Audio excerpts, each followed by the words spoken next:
ครับผมมื้อนี้เลยมาปั้นหน้าพี่น้องสิเจ้าของหน้าเขาอยากให้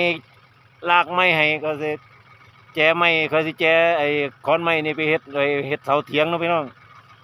เบิ่งขอนบักยาวเลยครับนึงโอนสร้างช่วงนี้หายากเนาะพี่น้องซุมื้อหายากแล้วรถไถแล้วดึงแทนพี่น้องครับรถไถก็สามารถเฮ็ดได้หลายรูปแบบเนาะพี่น้องหลายงานครับผมแล้วแต่หน้างานเนาะอันนี้ก็สิมาลากขอนให้แกครับพี่น้องขอนนี่น่าสิร่นเติบแล้วพี่น้องหลายปีแล้วครับผมว่าน่าจะแก่นอยู่เด้อพี่น้องนี่แต่แกว่าเป็นต้นอันนี้ต้นสะเดาแกว่าแต่ต้นสะเดามันก็สิแม่นอยู่มั้งพี่น้องเพราะอันนี้มันเจาะหลายอยู่พี่น้องพวกอีส้มแล้วพี่น้องใส่อีส้มแล้วลากเอาครับก็สิลากไปไว้พุ่นแล้วอยู่โพ่นพุ่นให้เขาครับผมมาเบิ่งนำกันพี่น้องก็สบายเบิ่งตอนลากนะเนาะผมมีไฟท้ายให้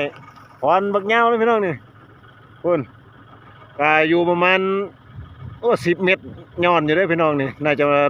เกือบ10 เมตรนะครับผมก็ถือว่าน่าจะหนักเติบอยู่พี่น้องน่าตายแล้วน่าจะเบาอยู่